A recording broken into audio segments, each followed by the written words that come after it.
அளப்பரிய உணவு பிரியர்கள் அனைவருக்கும் வணக்கம். நீங்கள் பார்த்துட்டு இருக்கிறது ஃபுட்டி தமிழா சேனல். நான் உங்கள் உமா முருகேசன். இன்றைக்கி நம்ம இந்த வீடியோவில் என்ன செய்ய போகிறோன்னு பார்த்தீங்கன்னா, நம்மளுடைய சப்ஸ்கிரைபரும் நம்மளுடைய வியூவர்ஸும் நிறைய பேர் பார்த்தீங்கன்னா வீட்டிலே எப்படிமா டேஸ்ட்டாக இட்லி பொடியாக இருக்கிறதுன்னு கேட்டிருக்கிறீங்க.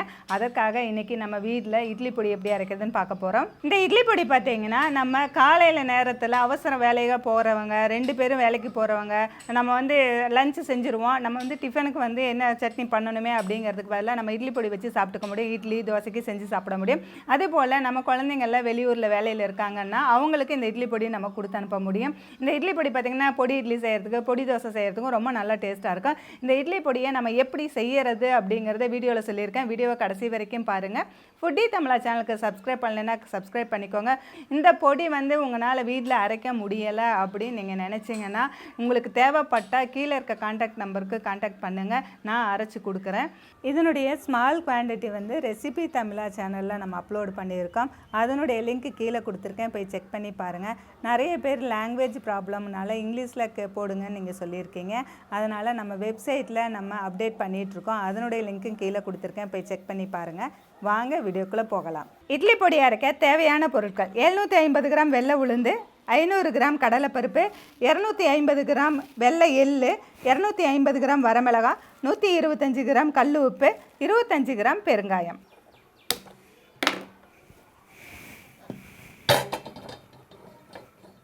இப்போ நம்ம இட்லி பொடிக்கு ஒவ்வொரு பொருளாக தனித்தனியாக நம்ம வறுத்து எடுத்துக்கலாம். இப்போ வடசட்டி நல்லா சூடாகிடுச்சு.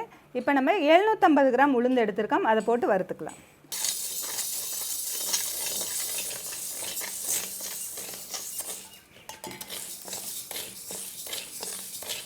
இந்த வடசட்டி பெருசாக எடுத்துருக்கனால எல்லாத்தையும் ஒரே தடவை நம்ம வறுத்து எடுத்துக்கலாம். சின்ன வடசட்டியாக இருந்தால் நம்ம 2 டைம் போட்டு வறுத்து எடுத்துக்கலாம். உளுந்து செவக்க வறுக்கணும், ஆனால் கருகிடக்கூடாது. நம்ம கை விடாமல் வறுத்தோம்னா ஒரே மாதிரி செவக்க வரும். கொஞ்சம் நேரம் விட்டுட்டோம்னா ஒவ்வொரு இடத்துல கருகுன மாதிரி ஆயிடும். அதனால் பார்த்து கரெக்டாக நம்ம வறுத்து எடுத்துக்கலாம். நம்ம இப்போ இட்லி பொடி நிறைய தான் நம்ம அரைச்சிருக்கோம். கம்மியான குவான்டிட்டி சொல்லுங்கன்னு எல்லா வீடியோலையும் எனக்கு சொல்கிறீங்க. அந்த கம்மியான குவான்டிட்டி ரெசிபி தமிழா சேனலில் நம்ம அப்லோட் பண்ணுறோம். அதில் போய் செக் பண்ணி பாருங்கள். நம்ம இட்லி பொடியோட கம்மியான குவான்டிட்டி அதில் இருக்கும். இப்போ உளுந்து நல்ல செவக்க வறுத்தாச்சு. நம்ம உளுந்தோட வாசனை பாருங்கள், ரொம்ப சூப்பராக இருக்கும்.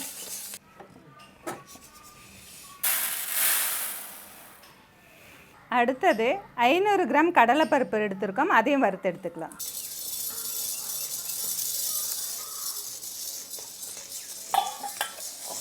கடலைப்பருப்பும் செவக்க வறுக்கணும், ஆனால் கருகிடக்கூடாது.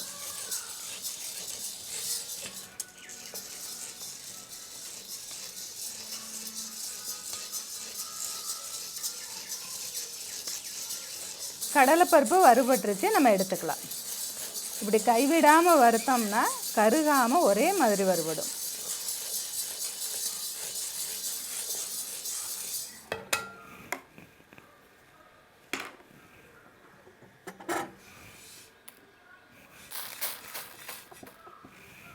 இப்போ நம்ம அடுத்ததாக 1/4 கிலோ எள்ளு எடுத்துருக்கோம், வெள்ளை எள்ளு எடுத்துருக்கோம், அதையும் வறுத்துக்கலாம். நம்ம கருப்பு எள்ளு நம்ம போடலாம், ஆனால் கருப்பு எள்ளு பார்த்திங்கன்னா நல்லா அரிச்சிட்டு கழுவி காய வச்சுட்டு அதுக்கப்புறமா நம்ம வறுக்கணும். நம்ம இந்த இட்லி பொடிக்கு வெள்ளை எள்ளு போட்டால் ரொம்பவும் நல்லாயிருக்கும். அதனால் நான் 1/4 கிலோ வெள்ளை எள்ளு எடுத்துருக்கேன், அதை போட்டு வறுத்துக்கலாம்.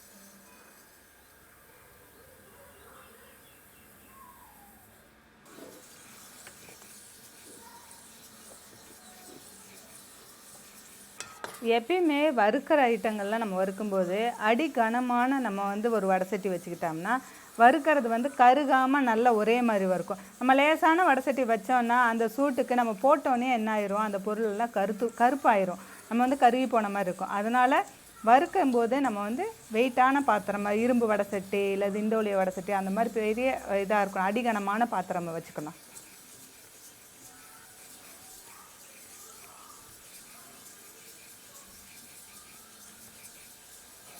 எள்ளு நல்லா வறுபட்டுருச்சு, இப்போ எடுத்துக்கலாம்.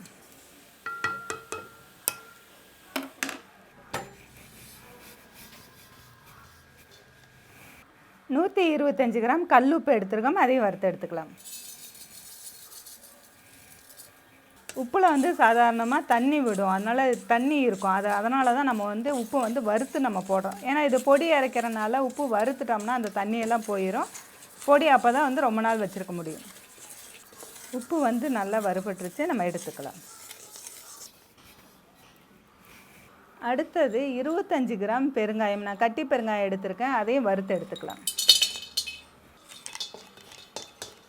எப்பயுமே பொடிகள் அரைக்கும்போது சாம்பார் பொடி, ரசப்பொடி, இட்லி பொடி இதுக்கெல்லாம் வந்து பெருங்காயம் வந்து நம்ம பவுட்ரு போடுறத விட நம்ம கட்டி பெருங்காயம் யூஸ் பண்ணும்போது நல்ல வாசனையாக இருக்கும். பெருங்காயம் வறுபட்டுருச்சு, நம்ம அடுப்பு ஆஃப் பண்ணிவிட்டு எடுத்துக்கலாம். அடுத்தது நம்ம 1/4 கிலோ வரமிளகாய் வந்து காம்பு கிள்ளி எடுத்துருக்கோம், அதையும் வறுத்து எடுத்துக்கலாம்.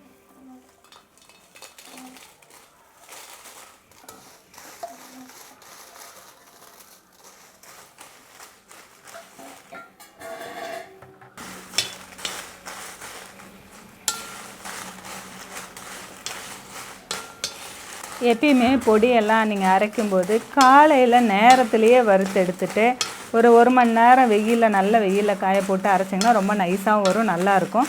நம்ம ஸ்மால் குவான்டிட்டி வந்து மிக்சியில் அரைச்சிக்கலாம். இந்த மாதிரி பெரிய குவான்டிட்டியெல்லாம் வந்து நம்ம மிஷினில் கொடுத்து அரைக்கிறது தான் நமக்கு பெஸ்ட்டாக இருக்கும். வரமிளகாய் லேசாக வறுத்தா போதும். இப்போ வறுபட்டுருச்சு, நம்ம எடுத்துக்கலாம்.